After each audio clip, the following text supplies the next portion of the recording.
Donald Trump इस वक्त बुरी तरीके से घिरे हुए हैं। एक तरफ तो हमने देखा कि किस तरीके से सुप्रीम कोर्ट का फैसला आता है, हालांकि उसके बाद वो अतिरिक्त 15% टैरिफ लगाने की बात करते हैं, लेकिन सवाल यह है कि जो उन्होंने रेसिप्रोकल टैरिफ लगाकर तमाम देशों से पैसे वसूले, क्या वो वापस करेंगे? अब इसको लेकर सुप्रीम कोर्ट की तरफ से तो डोनाल्ड ट्रंप ने कह दिया कि भैया उसमें स्पष्टता नहीं है, हमें कोई ऐसा आदेश नहीं है कि वो पैसा वापस किया जाए।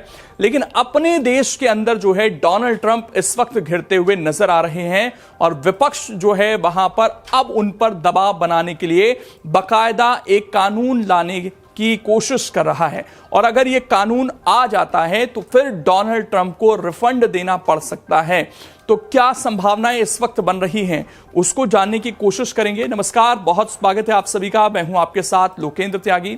और कमेंट कर आप ये जरूर बताइएगा कि क्या इस तरह के फैसले जिस तरीके से डोनाल्ड ट्रंप कर रहे हैं, ये जो एक अनिश्चितता का दौर है, इस तरीके से क्या अमेरिका को वाकई ग्रेट बना पाएंगे? आपकी इस पर जो भी राय है कमेंट कर जरूर बताइएगा। दरअसल इन्होंने कितना पैसा वसूला है, सबसे पहले तो जो जानकारी है वो ये है कि 175 अरब डॉलर टैरिफ से इन्होंने वसूले हैं और ये बहुत बड़ा आंकड़ा अपने आप में हो जाता है। और अगर अमेरिका को ये वापस देना पड़ गया तो वहां की इकोनॉमी तो बुरी तरीके से हिलने वाली है, ये साफ तौर पर आप समझकर चलिए। यहां पर तो दरअसल हुआ क्या है, यहां पर जो विपक्षी हैं डेमोक्रेटिक पार्टी, उन्होंने जो है इन पर दबाव बनाना शुरू किया है कि भैया आप ये पैसा वापस कीजिए। सीनेट के 3 डेमोक्रेट सांसदों ने सरकार से लगभग 175 अरब अमेरिकी डॉलर की टैरिफ आय वापस करने की मांग कर दी है। और उन्होंने कहा है कि हम इसको लेकर जो वहां की संसद जिसे हम बोले, वहां पर हम इसको लेकर विधेयक लाएंगे। इस विधेयक में क्या कुछ चीजें हैं उनको भी जरा आप समझ लीजिए, क्योंकि ये देखिए प्रस्ताव में क्या है। ये तमाम इनके जो मेंबर्स हैं वो कह रहे हैं कि इस विधेयक के तहत अमेरिकी कस्टम एंड बॉर्डर प्रोटेक्शन को 180 दिन के भीतर रिफंड जारी करना होगा, लौटाई जाने वाली राशि पर ब्याज भी देना होगा।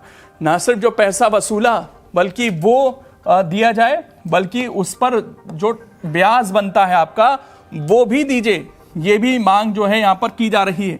तो ये तो उल्टा पड़ सकता है वहां की सरकार के लिए, कैसे वो चीजों को संभालेंगे।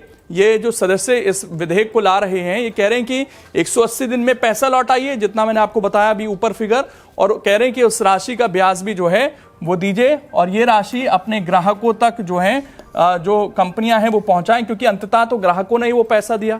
100 रुपए की चीज उन्हें 150 रुपए की मिली, क्योंकि 50% टैरिफ अगर भारत के उदाहरण से हम समझे तो अंततः वो किसने दिया? वो ग्राहकों ने दिया। जिन व्यापारियों ने सामान बेचा आगे वो तो ग्राहकों को महंगा कर दिया। तो ये मांग कर रहे हैं इस तरह की।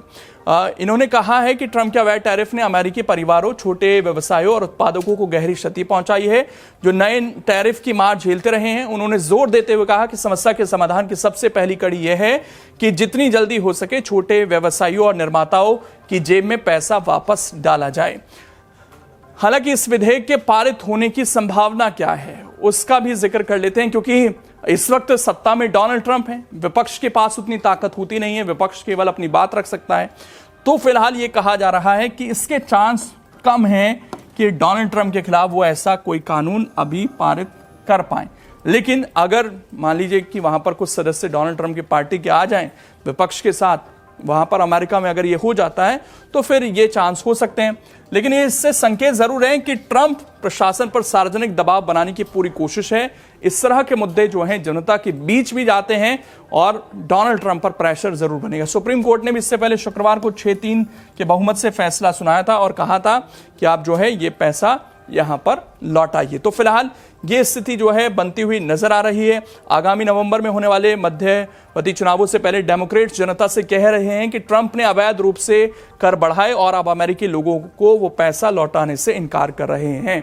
तो ये मैसेजिंग अमेरिका के अंदर हो रही है कि आपसे ही वो पैसा लिया गया, वो किसी दूसरे देश से नहीं लिया गया, टैरिफ आपने दिया है और इसको चुनाव में एक बड़ा मुद्दा बनाने की कोशिश है। और इसी को लेकर अब डोनाल्ड ट्रंप क्या प्रेशर में आते हैं, क्या वो यहां पर कोई राहत देते हैं? हालांकि देखिए कोर्ट के फैसले के तुरंत बाद तो उन्होंने 15% टैरिफ लगा दिया। अनिश्चितता यह है कि भारत के साथ जो ट्रेड डील होनी थी उसकी मीटिंग भी फिलहाल टल गई है कि वह टैरिफ कितना होगा, 18% लगाने की भारत पर बात कही थी। तो ये सारी समस्याएं इस वक्त बनी हुई हैं और डोनाल्ड ट्रंप घिरते हुए नजर आ रहे हैं। अब देखना यही है कि वो अपने फैसले से पीछे हटते हैं या फिर नहीं। आपकी जो भी राय हो कमेंट करके जरूर बताएं। अगर आप ये वीडियो YouTube पर देख रहे हैं तो हमारे चैनल को सब्सक्राइब कर बेल आइकन दबाएं और Facebook पर देख रहे हैं तो हमारे पेज को लाइक करें।